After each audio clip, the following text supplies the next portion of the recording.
नमस्कार मित्रों, स्वागत है आप सभी का स्टडी आईक्यू में। आज हम लोग एक बहुत ही दिलचस्प विषय पे चर्चा करने वाले हैं। हम लोग बात करने वाले हैं येलो जर्नलिज्म के बारे में। तो इस पर्टिकुलर लेक्चर का उद्देश्य क्या रहेगा? Will try to understand the meaning of the term yellow journalism.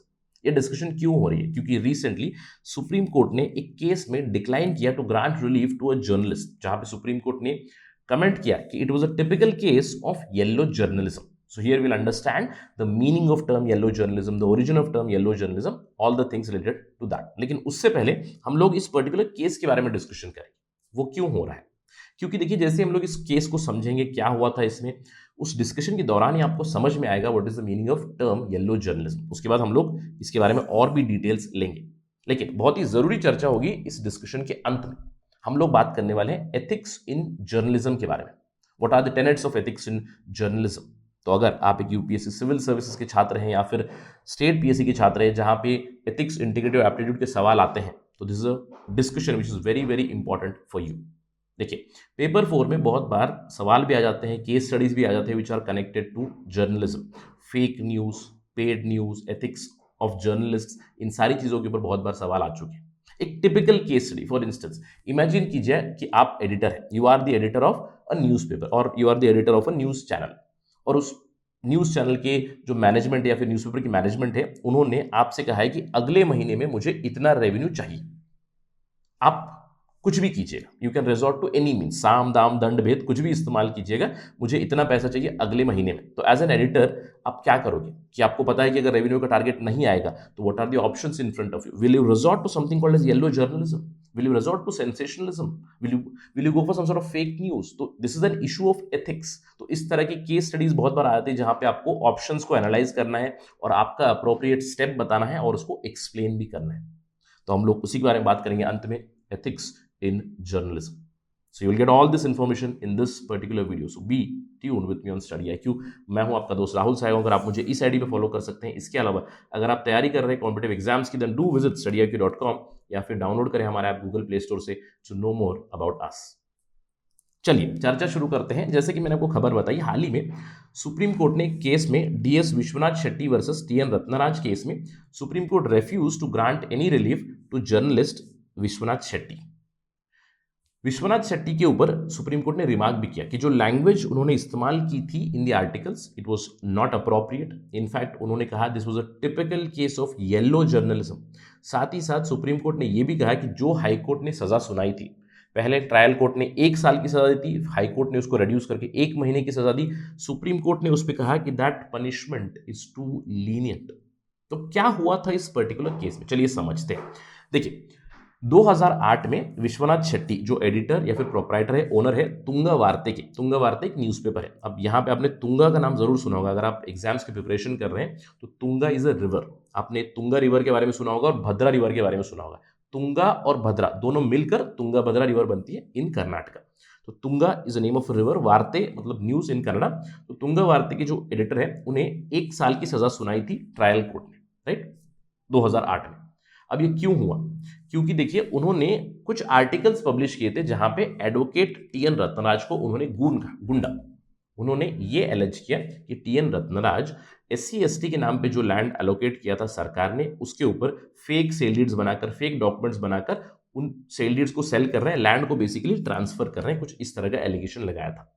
अब इन आर्टिकल्स के छपने के बाद टीएन रत्नराज ने आईपीसी धारा 499 के अंडर, हम जानते हैं कि डिफेमेशन की धारा है आईपीसी 499 से लेकर 502 तक है, वहां पे 499 टू 502, वहां पे उन्होंने डिफेमेशन के अंडर एक सूट फाइल किया और जल्द ही ट्रायल कोर्ट ने सजा भी सुना दी विश्वनाथ शेट्टी को। तो विश्वनाथ शेट्टी ने क्या किया? ऑब्वियसली हाई कोर्ट जाना था, तो हाई कोर्ट पे चले गए। हाई कोर्ट ने भी उनका जो कन्विक्शन था उसको अपहेल्ड किया 2009 में।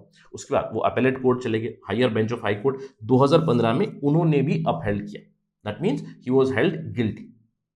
बट हाईकोर्ट ने एक बदलाव किया था। हाईकोर्ट ने जो ट्रायल कोर्ट का सेंटेंस था, ट्रायल कोर्ट ने उन्हें 1 साल की सजा सुनाई थी, हाईकोर्ट ने उसे कम कर दिया 1 महीने के लिए, 1 मंथ इंप्रिजनमेंट, साथ ही साथ 50,000 रुपए का फाइन लगाया उनके ऊपर। अब शेट्टी जो है वो चले गए सुप्रीम कोर्ट पे, इस कन्विक्शन को चैलेंज करने के लिए ये वेंट टू सुप्रीम कोर्ट। अब यहाँ पे जो वार्ता के एडिटर थे विश्वनाथ शेट्टी, उन्होंने बहुत सारी दलीलें दी ऑब्वियसली जब भी प्रेस का मामला होता है, जर्नलिज्म का मामला होता है, तो एक दलील तो आती है freedom of speech and expression, हमारी अभिव्यक्ति की स्वतंत्रता जो है आर्टिकल 19 में, उसको साइड करते हुए कहा कि we have freedom of press, that freedom of press, freedom of speech and expression has to be guaranteed. इसके अलावा उन्होंने एक और भी दलील दी जहां पे आईपीसी 499 जो धारा है डिफेमेशन की, वहां पे कुछ एक्सेप्शन है कि अगर आप गुड फेथ में कुछ पब्लिश करोगे then there is an exception, then you can do it. तो इन्होंने ये भी दलील दी कि it was in good faith for protection of public interest, for protection of SC/ST land. इन सारी दलीलों को सुप्रीम कोर्ट ने मना कर दिया, खारिज कर दिया। इनफैक्ट सुप्रीम कोर्ट ने अपहेल्ड किया उस पर्टिकुलर ऑर्डर को फिर से, और उन्होंने ये भी कहा कि it was a typical case of yellow journalism. साथ ही साथ उन्होंने ये कहा कि 1 महीने की सजा जो मिली है जर्नलिस्ट को, that was too lenient, very lenient. तो ये हुआ इस पर्टिकुलर इंटरेस्टिंग केस में। अब इससे हमें समझने की जरूरत है yellow journalism. I am quite sure कि अभी तक आपको एक आइडिया जरूर आ गई होगी कि सेंसेशनलिज्म करना, कुछ इस तरह के वर्ड्स, कुछ इस तरह की इमेजेस, कुछ इस तरह के पिक्चर्स को इस्तेमाल करना ताकि उस पर्टिकुलर मुद्दे को हम लोग और भी ज्यादा हवा दे, सेंसेशनलाइज करें, इसी का मतलब होता है yellow journalism. What is yellow journalism? It is a style of reporting not just in newspaper but also in news channels, in any sort of media, जहां पे आप फैक्ट्स को पीछे छोड़ देते हो। It is not based on facts, it is based on sensationalism. और मुझे लगता है कि इंडिया में इसके बारे में ज्यादा बताने की जरूरत ही नहीं है। क्यों? क्योंकि देखिए सेंसेशनलिज्म हम लोग बहुत बार देखते हैं इंडिया में। In fact media is infamous for these things, जहां पे जर्नलिज्म में कुछ ल्यूरिड फीचर्स इस्तेमाल कर लेंगे, सेंसेशनलाइज न्यूज, सेंसेशनलाइज इमेजेस, कुछ तरह के शब्द हो गए, राइट, एक्सप्लेटिव्स, इन सारी चीजों को इस्तेमाल किया जाता है, बार बार उनको दिखाया जाता है। बहुत बार हम लोगों ने ये चीजें देखी है, right, many a times we have seen this on Indian news channels also, जिसकी वजह से आप अट्रैक्ट करें ज्यादा से ज्यादा सर्कुलेशन, यानी कि न्यूज़पेपर की सर्कुलेशन ज्यादा हो, या फिर आपकी जो चैनल है उसके TRP ज्यादा हो, या फिर अगर आपका यूट्यूब का चैनल है तो उसकी व्यूज ज्यादा हो। तो इन सब चीजों के लिए you resort to these things. Fact based नहीं, सेंसेशन बेस्ड रिपोर्टिंग और sensation based journalism is called as yellow journalism. अब सवाल उठता है, ये जो टर्म है येलो जर्नलिज्म, ये कहां से आया? देखिए, येलो जर्नलिज्म इंडिया का टर्म नहीं है। बहुत सी दूसरी जगहों पे दूसरे टर्म्स इस्तेमाल किए जाते हैं, जैसे कि कुछ लोग इसको चेकबुक जर्नलिज्म इस्तेमाल करते हैं। यहाँ पे चेकबुक मतलब पैसों से जुड़ी हुई जर्नलिज्म, या फिर टैबलॉइड जर्नलिज्म इन UK।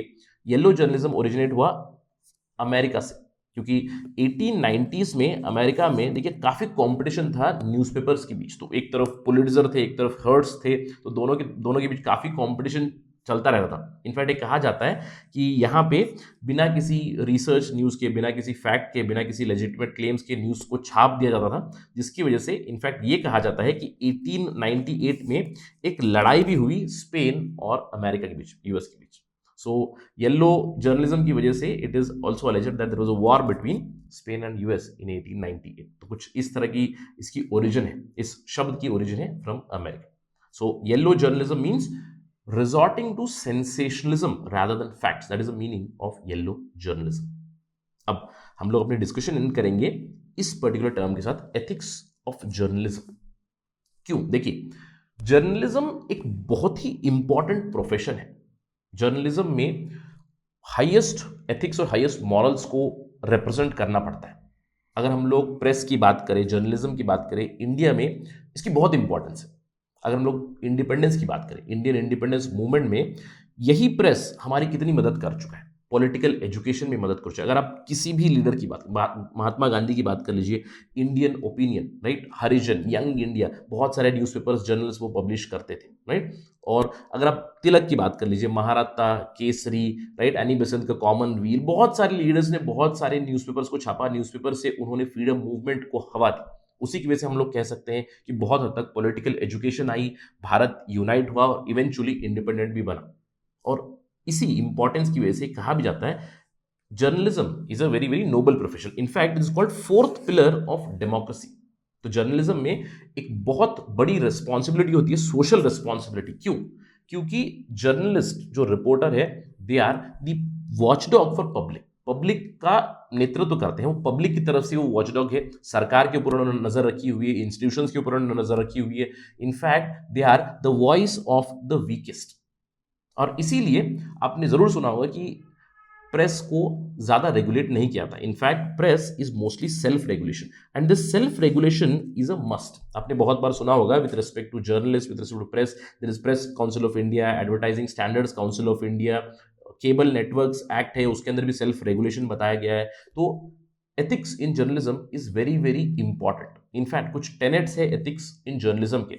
एक कोड ऑफ कंडक्ट होना चाहिए for journalist through these press councils etcetera, जहां पे credibility, transparency, objectivity, and importantly non-biased reporting and accountability, these are the core tenets of ethical standards for journalists। और इस चीज को maintain करना बहुत जरूरी है। एंड जिस किसी प्रेस में भी आपको ये सारे टेनेट्स दिखाएंगे नहीं, वहां पे it becomes a healthy and a very strong democracy.